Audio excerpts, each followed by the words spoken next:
Petroleum पदार्थ का मतलब समझते हो, क्रूड ऑयल में। और इसी क्रूड ऑयल को और अत्यधिक अगर टेम्परेचर और प्रेशर मिल जाएगा और ये कोस्टल एरिया में रहेगा तो ये बदल जाएगा प्राकृतिक गैस, नेचुरल गैस में, सीएनजी, एलपीजी। अगर यही कोयला दबा हुआ है और इसको लंबे समय तक बहुत अत्यधिक टेम्परेचर और प्रेशर लगातार देते रहोगे तो यही कोल कन्वर्ट होगा ग्रेफाइट में, और इस ग्रेफाइट को और अत्यधिक टेम्परेचर और प्रेशर मिल जाएगा तो यही कन्वर्ट होगा डायमंड में। लेकिन सारा जो मजमा जुड़ा हुआ है वो किससे है? फॉसिल से। इस फॉसिल को जब बहुत अत्यधिक मात्रा में टेम्परेचर और प्रेशर दिया जाएगा तो यही फॉसिल कन्वर्ट होता है last and final fossil fuel में। अब फॉसिल फ्यूल बहुत प्रकार के होते हैं। कोयला एक प्रकार का फॉसिल फ्यूल है, पेट्रोलियम पदार्थ एक प्रकार का फॉसिल फ्यूल है, जितनी भी आपकी प्राकृतिक गैस है जैसे एलपीजी हुआ, सीएनजी हुआ, ये सारी की सारी, मीथेन हुई, ये सब क्या है? ये प्राकृतिक गैस में आते हैं, नेचुरल गैसेस में आते हैं। तो समझ में आया फॉसिल का मतलब क्या है?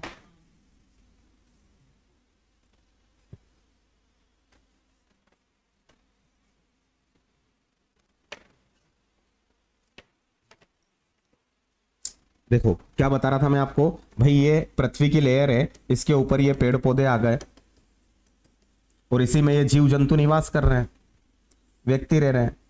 किसी ने इंसान धरती के अंदर गाड़ दिया है, तो पेड़ पौधे हैं, इनकी जड़ें, वनस्पति है, इसके ऊपर फिर लेयर आ गई। अब मानव यहां रहना शुरू कर देगा, इसके ऊपर पेड़ पौधे। जब इस प्रकार लेयर बाय लेयर काम चलता चला जाएगा, वो मान लो परत आती गई इसके ऊपर। अब मानव जो निवास कर रहा है वो कहां कर रहा है? अब मानव निवास यहां कर रहा है वर्तमान में। लेकिन ये जो इनको लाखों वर्षों तक दबे रह गए, तो पृथ्वी की आंतरिक परतों में जाने पर, अर्थ के इंटरनल स्ट्रक्चर में या इंटीरियर स्ट्रक्चर में जाने पर जो टेम्परेचर है वो क्या होता है बेटा? इंक्रीज होता है। वो प्रेशर भी क्या होता है? इंक्रीज होता है। जिस समय इसको टेम्परेचर और प्रेशर इतना ज्यादा इंक्रीज होगा तो इस टेम्परेचर और प्रेशर के कारण क्या होगा? ये जो फॉसिल है, ये फॉसिल कन्वर्ट हो जाएंगे किसके अंदर? फॉसिल फ्यूल में। और फॉसिल फ्यूल क्या होते हैं? जैसे कोल है ना, क्रूड ऑयल, पेट्रोलियम पदार्थों को, जैसे नेचुरल गैस,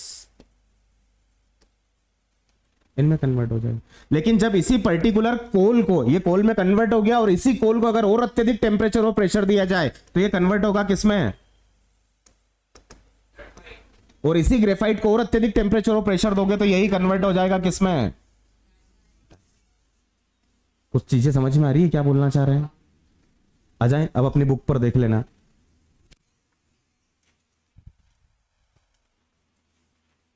अब बताओ, ये जो बॉक्स के अंदर आपको ये जो फ्लो चार्ट बना हुआ है, इस फ्लो चार्ट में कोई ऐसा शब्द है जो आपको नहीं पता है या समझ में नहीं आ रहा है? आगे पूरा चैप्टर इसी पर है। सर पीडीएफ ओपन कर दो यार। वो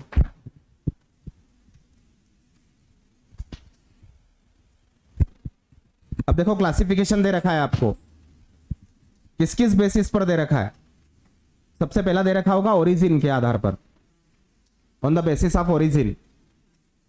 ओरिजिन का मतलब हो गया उत्पत्ति के आधार पर, है ना। तो दो प्रकार के होते हैं, या तो वो जिनके अंदर जीवन संभव है या वो जिनके अंदर जीवन संभव नहीं है। तो एक होंगे जैविक और एक होंगे अजैविक, बायोटिक और अबायोटिक। बायोटिक किनको बोल रहे हैं? जिनके अंदर लाइफ साइकिल है, जीवन चक्र है। और अबायोटिक किनको बोल रहे हैं? जीवन संभव। एग्जाम्पल बता दो दोनों के।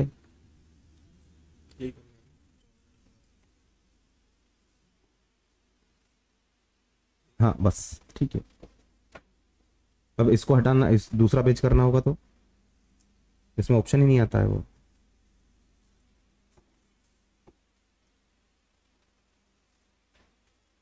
कोई दिक्कत तो आती है इसमें।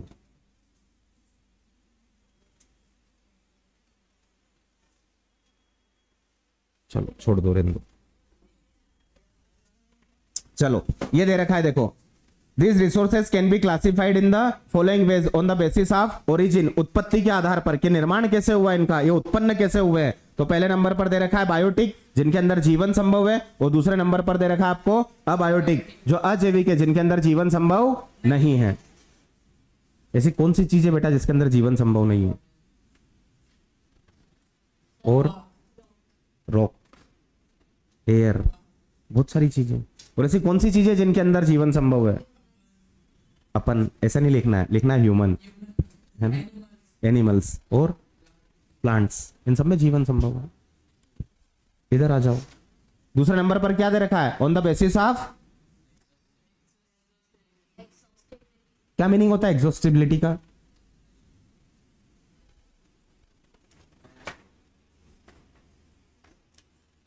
पढ़ लिया खाली, मतलब नहीं पता है, क्यों भाई?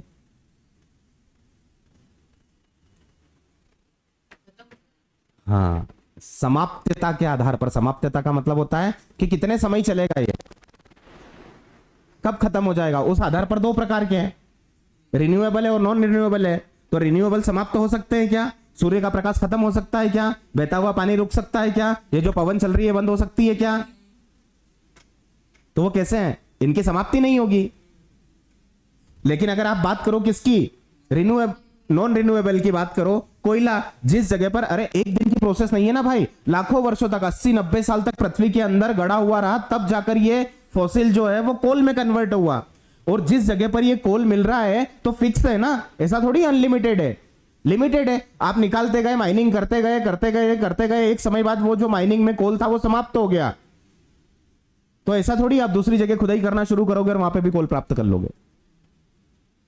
अब फिर से बनने में इसको कितने साल लगेंगे? 90 साल, 100 साल लगेंगे। तो रिन्यूएबल है या नॉन रिन्यूएबल है? नॉन रिन्यूएबल है, एक दो दिन में बनने वाली प्रक्रिया नहीं है वो।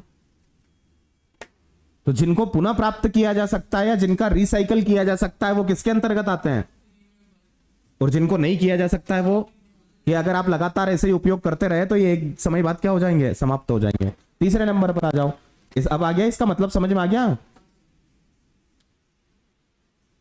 समाप्यता, समाप्यता का मतलब होता है कि हाँ, कब समाप्त हो जाएंगे, कब खत्म हो जाएंगे।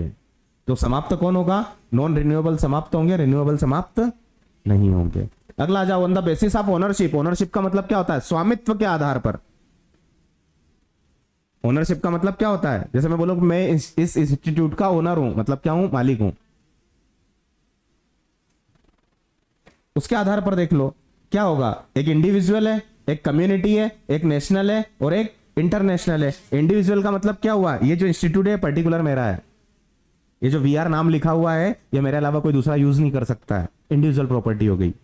आप जिस स्कूटी से आए हो अगर वो आपके नाम पर है तो इंडिविजुअल प्रॉपर्टी है आपकी। क्लियर है? दूसरे नंबर पर क्या दे रखा है? कम्युनिटी। कम्युनिटी का मतलब समुदाय। आप जिस जगह पर रह रहे हो वो आपकी कम्युनिटी है। बोलते ना कि हाँ यार हम इस कम्युनिटी के, हम महाकाल कम्युनिटी के लोग हैं, मतलब महाकाल एरिया में जो रहने वाले लोग हैं हम उस कम्युनिटी के लोग हैं। तो आपकी कम्युनिटी में कोई ऐसी चीज होगी ना, महाकाल मंदिर इंडिविजुअल है क्या? आपका खुद का है क्या? जिसकी मर्जी हो वो जा सकता है। समुदाय में रहने वाला कोई भी व्यक्ति वहां जाकर दर्शन कर सकता है। आपके मोहल्ले में कोई पार्क बना हुआ है तो आपका अकेले का है क्या? ताला लगा दोगे वहां? कम्युनिटी का कोई भी बंदा जा सकता है ना। तो वो रिसोर्सेस कैसे हैं? समुदाय के। नेशनल का मतलब क्या हो गया? राष्ट्रीय। जो इस देश की सीमा के अंदर है वो सब किसका है? राष्ट्र का है ना। अरे महाकाल मंदिर का चौड़ीकरण करना था तो तुरंत सेंट्रल गवर्नमेंट से आया, एमपी गवर्नमेंट ने उसको लागू कर दिया कि भैया प्रथम चरण में इतना इतना इसका एक्सपेंशन होगा, सेकंड चरण में इसका इतना इतना एक्सपेंशन होगा। तो जितने भी घर मकान थे वो सब तोड़े या नहीं तोड़े? क्यों तोड़े? वो तो आपकी इंडिविजुअल प्रॉपर्टी थी ना। किसका मामला है वो? इसलिए तो आपसे नगर निगम हर साल क्या कराता है? भवन कर और प्रकाश कर भरवाता है ना, टैक्स लेता है ना आपसे। वो यही तो याद दिलाता है कि ये जो प्रॉपर्टी है ये आपके बाप दादा ने आपको दी जरूर है लेकिन ये आपकी नहीं है। हाँ, भवन कर मतलब ये होम टैक्स हो गया, वो प्रकाश कर का मतलब लाइट टैक्स। ये जो रोडों पे जो लाइट चल रही है, स्ट्रीट लाइट चल रही है, इसका भी तो पैसा आपसे लेते हैं। जो आपने घर के अंदर नल लगा रखा है उसके भी तो पैसे लेती है। तो वो यही तो याद दिलाता है कि ये जो पूरी प्रॉपर्टी आपकी नहीं है। जब हमारी इच्छा होगी, जैसे कोई नेशनल हाईवे निकल रहा है और उसके ऊपर किसी का घर बना हुआ है तो क्या कर देते हैं? मुआवजा दे देते हैं उसको कि भाई और इतने समय में खाली कर देना। करना पड़ता है, करना पड़ता है कि नहीं करना पड़ता है? करना पड़ता है। कोई गैस पाइपलाइन निकालनी है मान लो और उसमें किसी किसान के अगर खेत आ रहे हैं तो मुआवजा देते हैं ना, पैसे दे देते हैं कि भाई आप तो पैसे बोलो लेकिन लाइन तो कोई मना नहीं कर सकता है ना। हाँ,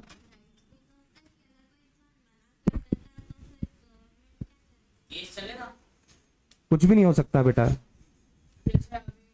अरे आपसे गवर्नमेंट जो है, नगर निगम आपसे कर क्यों लेती है? जब आपकी इंडिविजुअल प्रॉपर्टी है तो लाइट का पैसा आपसे क्यों ले रही है? इस भवन का पैसा आपसे क्यों ले रही है? इसलिए तो ले रही है ना, वो याद दिलाती है ना आपको कि भैया ये जो प्रॉपर्टी है ये आपकी प्रॉपर्टी नहीं है, ये राष्ट्र की संपत्ति है। अभी केवल आप इसकी देखरेख कर रहे हो, और जिस दिन हमको जरूरत लगेगी हम क्या करवा लेंगे आपसे। समझ में आया? और दूसरे नंबर पर क्या होता है अगला? इंटरनेशनल। वो प्रॉपर्टी आपकी खुद की है। जैसे आपने कोई, आप तनिष्क पे चले गए और वहां से आपने क्या किया कि आपने गोल्ड खरीद लिया, उसका बिल आपके पास है। अब भले ही गवर्नमेंट हो या कोई भी हो, वो आपकी प्रॉपर्टी है, वो इंडिविजुअल है, उस पर कोई हस्तक्षेप नहीं कर सकता। लेकिन लैंड रिसोर्सेस इंडिविजुअल प्रॉपर्टी नहीं है बेटा, वो पूरे राष्ट्र की संपत्ति है। ठीक है? इंटरनेशनल में क्या आ जाएगा? इंटरनेशनल में ये आएगा, देख इधर, इंटरनेशनल में ये आएगा, इधर देखना। ये इंडिया की अगर मैं बात करूं तो 9th क्लास के चैप्टर में पढ़ा होगा ना, 12 नॉटिकल मील, 24 नॉटिकल मील और 200 नॉटिकल मील। किसी भी राष्ट्र का इस बॉर्डर से कितनी दूरी तक क्षेत्राधिकार है? तो 12 नॉटिकल मील तक, यानी 22.2 किलोमीटर तक। कितने किलोमीटर तक? 22.2 किलोमीटर तक। ये वो क्षेत्र है बेटा कि जिस क्षेत्र के अंदर प्रवेश करने के पहले किसी भी राष्ट्र या किसी भी देश का अगर कोई नेवल शिप है, कोई जहाज है, कोई पनडुब्बी है यानी सबमरीन है, तो उसको इंडिया से क्या लेना पड़ेगी? परमिशन लेना पड़ेगी, नहीं तो इंडिया उसको क्या कर सकता है?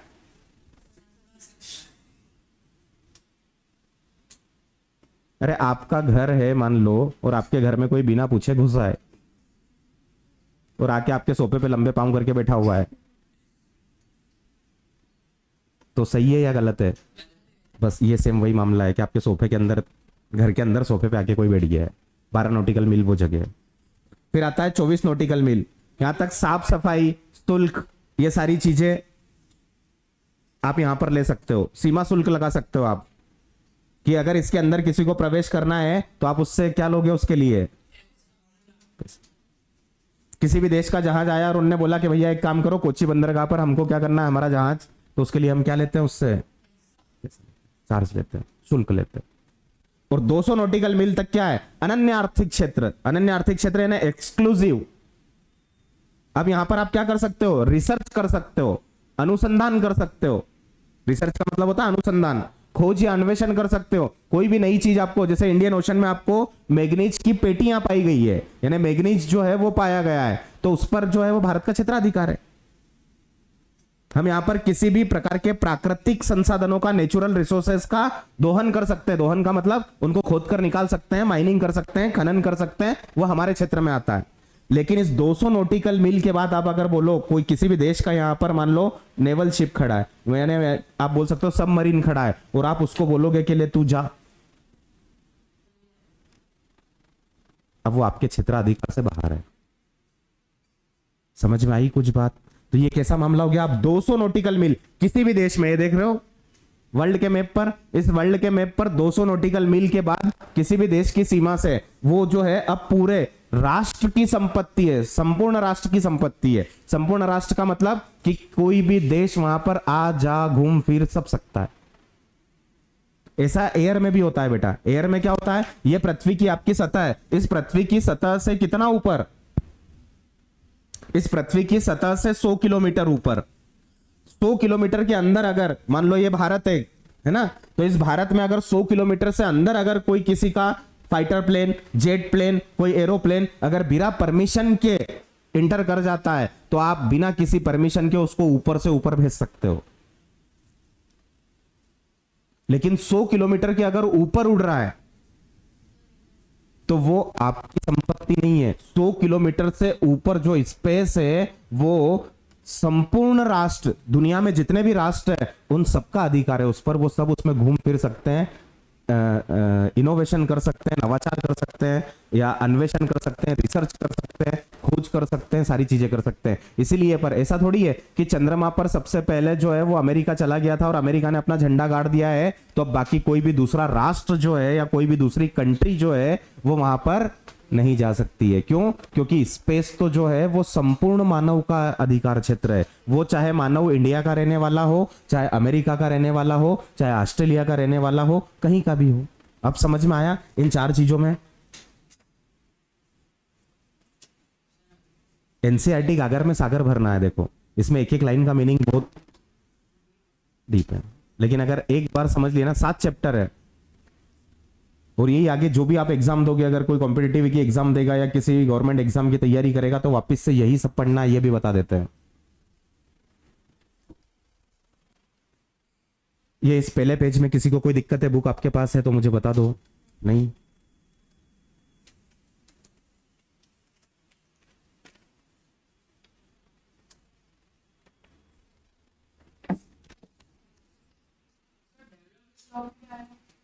कहां लिखा है?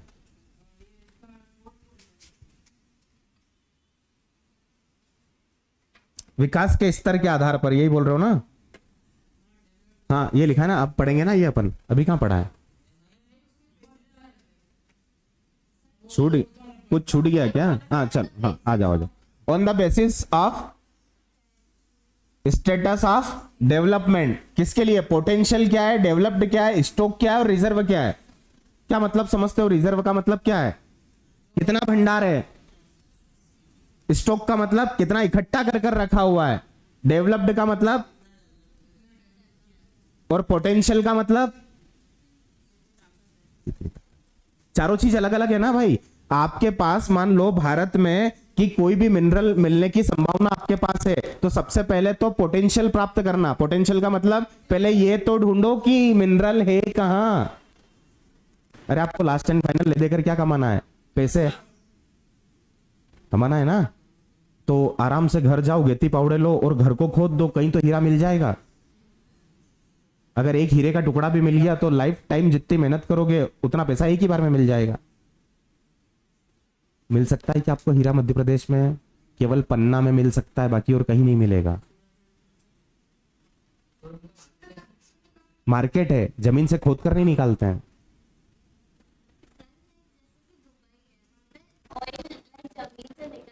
गुड गुड गुड, वो उसका पोटेंशियल है। उसने पहचान लिया ना कि ये जो अरब प्रायद्वीप है, इस अरब प्रायद्वीप, ये जॉर्डन, बहरीन, सऊदी अरब, यूएई, ओमान, यमन, ये जितनी भी कंट्रियां हैं ये ओपेक कंट्रियां हैं, पेट्रोलियम एक्सपोर्टिंग कंट्रियां हैं। ये पेट्रोलियम पदार्थ को बेचती है, क्रूड ऑयल को बेचती है। जैसे हमारे यहां पर हम कुआं खोदते हैं तो पानी निकलता है, ये लोग कुआं खोदते हैं तो क्रूड ऑयल निकलता है, पेट्रोलियम पदार्थ निकलता है। तो इन्होंने अपने पोटेंशियल को जाना ना कि है क्या, पहले ये तो जाने, फिर क्या किया? एग्जीक्यूट करा ना कि भाई निकाल कैसे सकते हैं उसको, फिर कितना आपके पास स्टॉक है और कितना रिजर्व है, कि आपके पास भंडार कितना है और हम निकाल कितना रहे हैं, तो आपकी एफिशिएंसी बताएगा वो।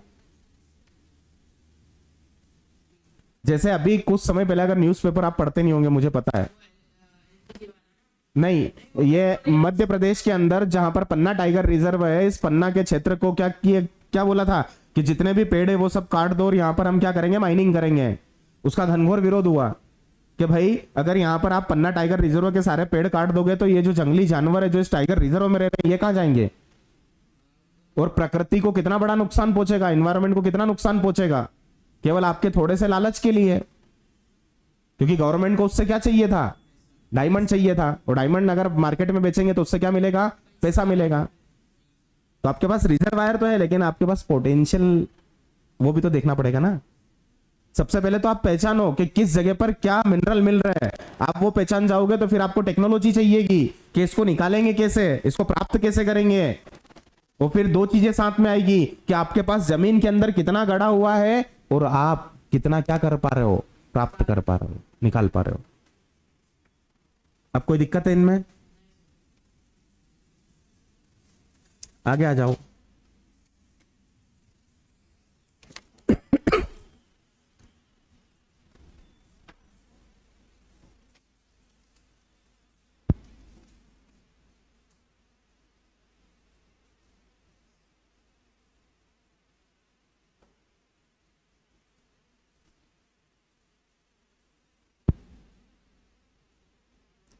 यार ये नई एनसीईआरटी डाउनलोड कर दी क्या?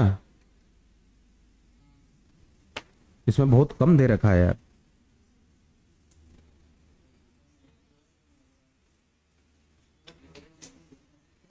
आपकी जो ये दे रखी है इसके अंदर इनकी किसी की भी डिटेलिंग नहीं दे रखी, एक की भी। और स्कूल में भी इतना ही पढ़ाया है। अरे वो दिक्कत नहीं है, लेकिन फिर क्वेश्चन नहीं बनेंगे ना बेटा।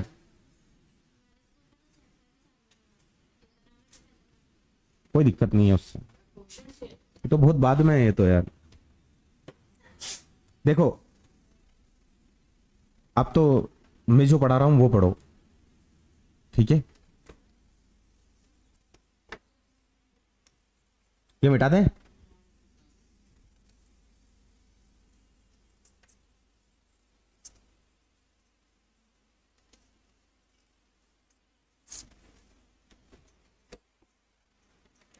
सबसे पहला आपको जो दे रखा था संसाधनों के प्रकार, यानी टाइप्स ऑफ रिसोर्सेज दे रखे हैं क्या आपको, कहीं आगे दे रखे हैं क्या इससे?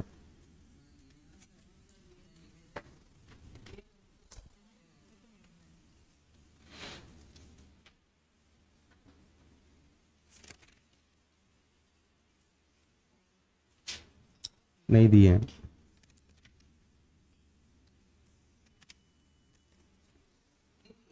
हम्म।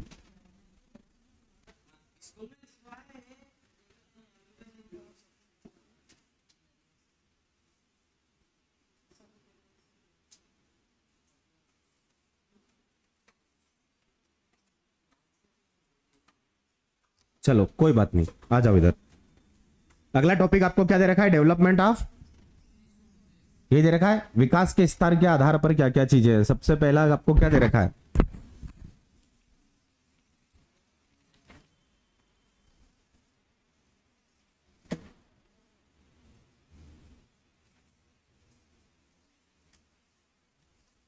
देखो क्या लिखा है, resources are vital for human survival as well as for maintaining the quality of life. यानी केवल मानव के जीवन यापन के लिए ही रिसोर्सेस उपयोगी नहीं है, बल्कि आपकी जीवन की जो गुणवत्ता है, जो क्वालिटी है, आपका लाइफ स्टाइल है, उसको जीने के लिए भी रिसोर्सेस जरूरी है।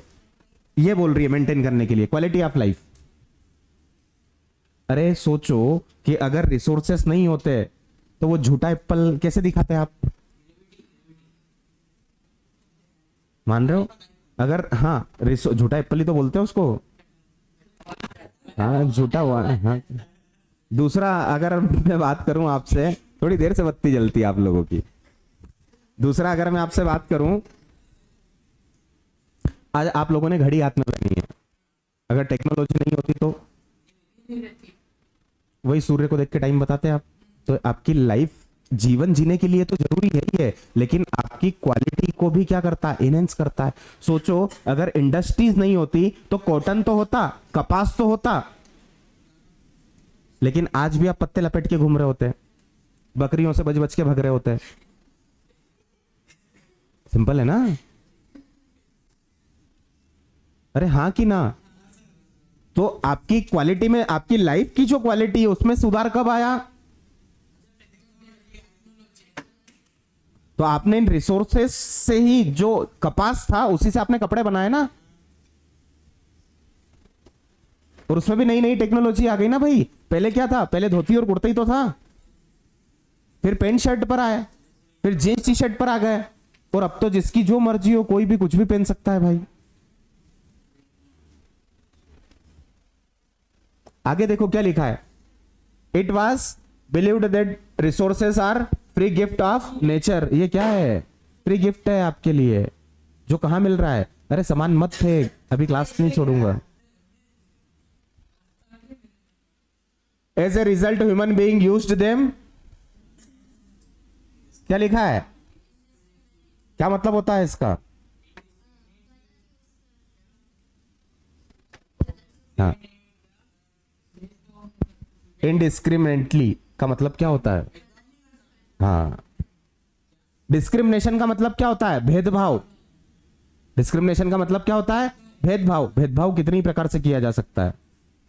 कोई रंग के आधार पर करता है, कोई जाति के आधार पर करता है, कोई छुआछूत के आधार पर करता है, कोई कलर के आधार पर करता है ना? आप दुनिया का सबसे शक्तिशाली राष्ट्र बताते हो यूएसए को, संयुक्त राज्य अमेरिका को, लेकिन यहां पर जो डिस्क्रिमिनेशन होता है वो कलर के आधार पर होता है, गोरे और काले में डिस्क्रिमिनेशन है यहाँ। यहाँ राष्ट्रपति दो ही कलर के बनते हैं, या तो गोरा बनेगा या काला बनेगा। हाँ तो बना तो था ना। हाँ तो यहाँ पर क्या है, वही तो बोल रहा हूं मैं कि डिस्क्रिमिनेशन है ना, भेदभाव है ना। हमारे यहाँ पर किसके आधार पर है, रिलीजन के आधार पर है। भाई ये हिंदू है, ये मुस्लिम है, ये सिख है, ये ईसाई है, ये पादरी है, उस आधार पर डिस्क्रिमिनेशन है।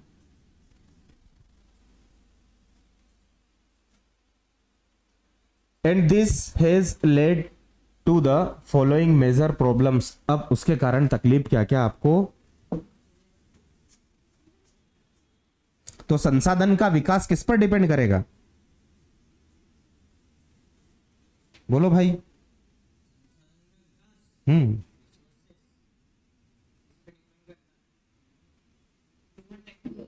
हाँ टेक्नोलॉजी पे करेगा। और अब बताओ आप कि अगर इन्हीं रिसोर्सेस का उपयोग आप अंधाधुंध करने लगे,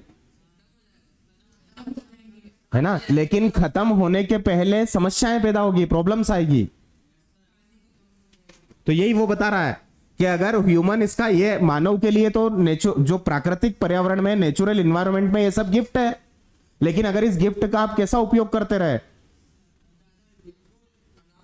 हाँ है ना, जितना आपको यूज में है उससे ज्यादा भी आप क्या कर रहे हो, उपयोग कर रहे हो, तो फिर क्या हो जाएगा, एक समय बाद ये रिसोर्सेस खत्म तो होंगे, लेकिन उसके पहले आपको क्या देंगे, समस्याएं देंगे। क्या समस्याएं देंगे, देखो पहला क्या लिखा है, depletion of resources for satisfying the greed of a few individuals. क्या मीनिंग है इसका, क्या मतलब है, क्या लाइन, इस लाइन से क्या समझ में आया। अरे कुछ व्यक्तियों के लालचवश प्रयोग से संसाधनों का क्या होता है, हास होता है। केवल क्या कर रहे हैं, अपने लालच के लिए उसका उपयोग कर रहे हैं, और इतना ज्यादा उपयोग कर रहे हैं कि ये रिसोर्सेस क्या हो जाएंगे, समाप्त हो जाएंगे। दूसरे नंबर पर क्या लिखा है,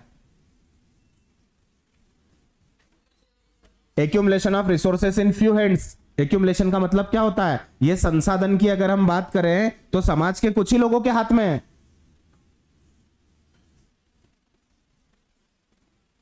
Which is turn divided to society into two segments, therefore haves and have not or rich and poor।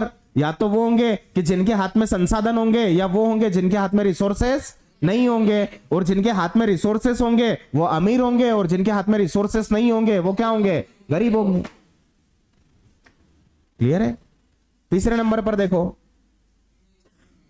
Explosion of resources of, पढ़ो पूरी लाइन क्या लिखी है, has led to global ecological crisis such as global warming, ozone layer depletion, environmental pollution and land degradation। अगर लगातार आप इन resources का अंधाधुंध उपयोग करते गए तो पारिस्थितिकी यानी इकोलॉजिकल संकट पैदा हो सकता है, क्राइसिस पैदा हो सकता है। और इसके अंदर क्या क्या होगा, और हो ही रहा है ना, क्या ग्लोबल वार्मिंग नहीं हो रही है, हो रही है ना, विश्व का बढ़ता हुआ टेम्परेचर। जैसे एसी आज वर्तमान में देखोगे आप तो 16 डिग्री से नीचे का एसी नहीं आता है। क्यों नहीं आता है, आप किसी भी दुकान पर जाओ बड़ी से बड़ी और उसको बोलो कि मैं 2 लाख रुपए दूंगा, देखो मेरे को एसी ऐसा चाहिए जिसका टेम्परेचर 16 डिग्री से नीचे आता हो। वो आपको बिठाएगा, पानी पिलाएगा, चाय पिलाएगा, आपके हाथ जोड़ेगा और बोलेगा प्रभु जिस रास्ते से आए हो उतनी गति में निकल जाओ आप। क्योंकि दुनिया की ऐसी कोई कंपनी नहीं है जो 16 डिग्री से कम का एसी बनाता हो। ऐसा क्यों बेटा,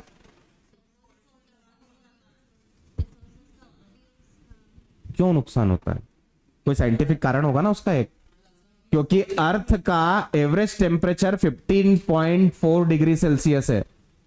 तो इस अर्थ का अगर पूरी धरती का तापमान अगर 15.4 डिग्री सेल्सियस है तो इससे कम तो ठंडा नहीं कर पाओगे आप। क्लियर है। इसलिए एसी का टेम्परेचर कभी भी 16 डिग्री सेल्सियस से कम। क्लियर है। बीच बीच में ऐसे ज्ञान की बातें मिलती रहेगी। ये सब लिखा रहता है। जो भी आप इलेक्ट्रॉनिक प्रोडक्ट खरीदते हो उसके साथ एक डायरी मिलती है, और जैसे अपन शोरूम से नीचे उतरते हैं वो डायरी ऐसे उस शोरूम की तरफ यूं करके फेंकते हैं कि ले पढ़ लेना तू। उसके अंदर सारे इंस्ट्रक्शंस लिखे होते हैं, सारी चीजें लिखी होती है। ठीक है। तो ग्लोबल वार्मिंग समझ में आया। ओजोन लेयर डिफ्लेशन, आप लगातार ओजोन लेयर डिफ्लेशन का मतलब होता है कि जो ओजोन परत है उसमें छिद्र हो रहा है, छेद होता जा रहा है। और ओजोन परत जो है वो किसके लिए जिम्मेदार है, ओजोन लेयर का मतलब क्या होता है, O3 किसके लिए जिम्मेदार होती है, ये जो आपका सूर्य नारायण देवता है भाई, इस सूर्य से आने वाली जो यूवी रे होती है, इस यूवी रे से, अल्ट्रावायलेट रे से ये ओजोन परत क्या करती है, बचाती है। लेकिन जब आप कैसी गैसों का प्रयोग करना शुरू कर देते हो, आप करते हो CFC, क्लोरोफ्लोरोकार्बन। किसमें होती है क्लोरोफ्लोरोकार्बन?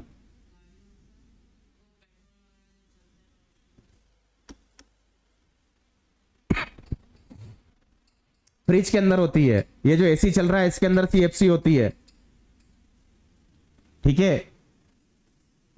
आप जितना डीओ लगाते हो उसके अंदर क्लोरोफ्लोरोकार्बन होती है। आप डीओ के आगे माचिस रखना और इधर से डीओ दबा देना, वो CFC है, क्लोरोफ्लोरोकार्बन है।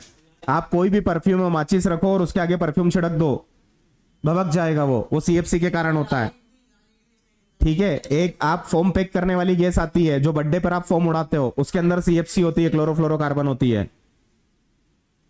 जो शेविंग का फोम क्रीम आता है उसके अंदर भी CFC होती है। तो इससे क्या होता है? ओजोन डिप्लेशन होता है, ओजोन में छिद्र होता है। और जब अगर इस ओजोन परत में छिद्र होगा तो ये जो यूवी रे रोक रहा है, ये यूवी रे सीधे कहां आ जाएगी? धरती पर आ जाएगी। और अगर ये आएगी, सब सूख नहीं जाएगा बेटा, ये हमारी बॉडी पर जैसे ही गिरेगी तो ब्लड कैंसर और स्किन कैंसर जैसी डायरेक्ट बीमारियां पैदा करती है, मृत्यु होने लगेगी व्यक्तियों की। क्लियर है? और क्या लिखा है इसमें? ऐसा कौन सा शब्द है जो और नहीं पता है? ग्लोबल वार्मिंग समझ में आ गया, धरती का बढ़ता हुआ टेम्परेचर। ओजोन लेयर डिप्लेशन समझ में आ गया। एनवायरमेंटल पोल्यूशन, आप जितनी भी, जैसे आज आप जितने आप वाहन का उपयोग कर रहे हो, SO2 निकल रही है, NO2 निकल रही है, तो ये सब जो है वो एनवायरमेंट को क्या करती है? पोल्यूटेट करती है।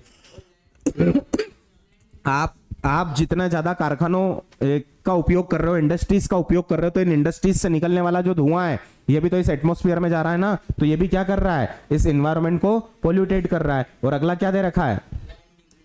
लैंड डिग्रेडेशन का मतलब क्या होता है? डिग्रेडेशन का मतलब होता है इरोजन, परत का कटाव। डिग्रेडेशन का मतलब होता है घटना। तो जो सॉइल की ऊपर की परत है, ये परत क्या होती है? डिग्रेड होती है, खत्म होती है। तो इससे भी एनवायरमेंट को क्या पहुंचता है? नुकसान पहुंचता है। ठीक है, आज की सभा यहीं करें समाप्त। इसके बाद आपको लिखा हुआ है सस्टेनेबल डेवलपमेंट आ जाएगा आपके इसमें।